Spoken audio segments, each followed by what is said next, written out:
Yes, sure, come in. Very well, thank you for your time. It's such a pleasure to be here. Chân sân sư xin được mong tìm xin người đó. Dạ. Chân xin được tìm người bạn nhóm. Chân sư tha nâng mộng này bong ở lời nó nát. Sắp hay nát ta has it always been your dream to become the Dutch người ở lời đại bong lời này? Yes, definitely. Bong tay ở trong bằng cát ở trên cam to khuôn. What really inspired me to in the act bằng cát innovative ideas. Nên phiêu chuyển leader, ai nên mà phiêu cực rong một lớp hay che ở phù ở trongสังคมបងមិនមែនត្រឹមតែចង់បង្កើត brand ធម្មតាទេប៉ុន្តែបងចង់បង្កើត brand មួយដែល create real values បង្កើតឱកាសការងារនិងជួយទៅដល់សង្គមហើយស្គាល់ថា idol បងអ្នកណាគេអត់ idol ของបង idol បងគឺ CEO TikTok ណាឈ្មោះ Mr. Shouchu his leadership style ហើយ calm approach to very inspiring and if you come across this video Mr. Chu come to meet me 25ហើយជួយ share ផងថា Mr. Chu អាចមកលេងស្រុកខ្មែរបានចា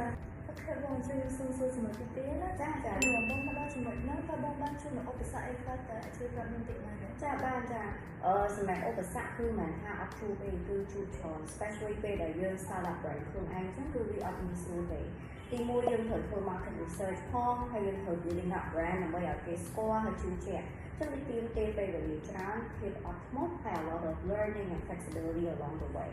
ដំបូងចឹងគេមិនទាន់មកគេមិនទាន់ស្គាល់ចឹងយើងមិនអន់ចិត្តអីទេគឺយើងត្រូវប្រើប្រាស់ពេលវេលាហ្នឹងដើម្បីខិតខំបន្ថែមទៀត promote ទីផ្សារបន្ថែមទៀតបង្កើតយុទ្ធសាស្ត្រថ្មីៗគុំតែមានថ្ងៃណាមួយគេស្គាល់ទេប៉ុន្តែមានដើរលឺគេនិយាយថា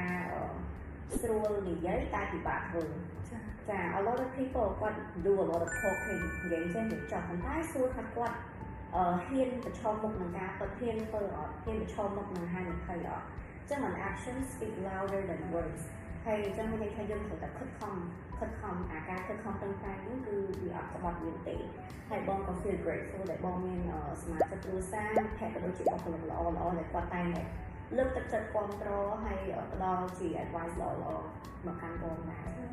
គុណច្រើនបងចូលដល់សំណួរចុងក្រោយសំណួរទី3តើបងមាន advice ទៅដូចជា tip អីខ្លះសម្រាប់ពួកខ្ញុំជាកូនក្មេងជំនាន់ក្រោយបងចា it's a very good question ព្រោះអី success មនុស្សម្នាក់ៗឲ្យនិយមន័យពាក្យជោគជ័យខុសៗគ្នាអ្នកខ្លះគាត់ ambitious គាត់មានមហិច្ឆតាអ្នកខ្លះគាត់អត់សូវមានមហិច្ឆតាទេប៉ុន្តែយើងសួរថាត្រូវអត់ខុសអត់គឺអត់ខុសទេដោយសារមនុស្សម្នាក់ៗគេមានគោលដៅក្នុងជីវិតខុសៗគ្នាប៉ុន្តែបើសិនជាអូនចាត់ទុកបងជា role model ហើយចង់ដើរនៅក្នុងគេហៅថា path similar pathway with បងអាចចែករំលែក tips ខ្លះផ្អែកទៅតាមបទពិសោធន៍របស់បងទី1យើងត្រូវកំណត់គោលដៅច្បាស់លាស់យើងត្រូវដឹងថាយើងចង់បានអីពិតប្រាកដក្នុងជីវិតយើងទី2យើង stay focus ហើយកុំងាករេទៅតាមបរិយាកាសរំខានខាងក្រៅថាមិត្តភក្តិថាគេជំនាញនេះល្អមកយើងនឹងទៅតាមគេតែយើងអត់ដឹងថាខ្លួនឯងចង់បានអីពិតប្រាកដហើយទី3ពេលដែលយើងចូលទៅក្នុងសង្គមជាក់ស្ដែងនេះរកស៊ីឬធ្វើការយើងត្រូវទទួលស្គាល់ថានឹងមានគេស្អប់មានគេស្រឡាញ់មានគេវិចិត្រយើងមិនទទួលស្គាល់យើងតែយើងត្រូវគិតថា it's okay it's normal it's part of the process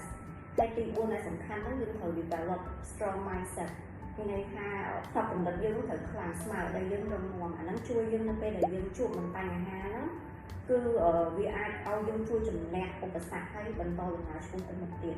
ចាហើយអូនអាចមើលឃើញបងថាមានអាជីវកម្មច្រើនអញ្ចឹងជោគជ័យហ្នឹងទៅតែសម្រាប់បងគិតថាវា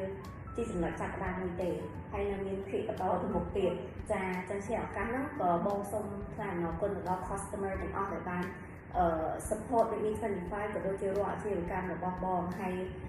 support នេះគឺមានតម្លៃធំធេងណាស់សម្រាប់បងក៏ដូចជាបុគ្គលិកទាំងអស់គ្នាហើយ we will continue to offer our best to like deliver the best products and services to customer ขอบคุณฉันต้องรับได้เลย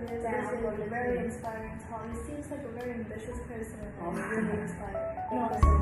so much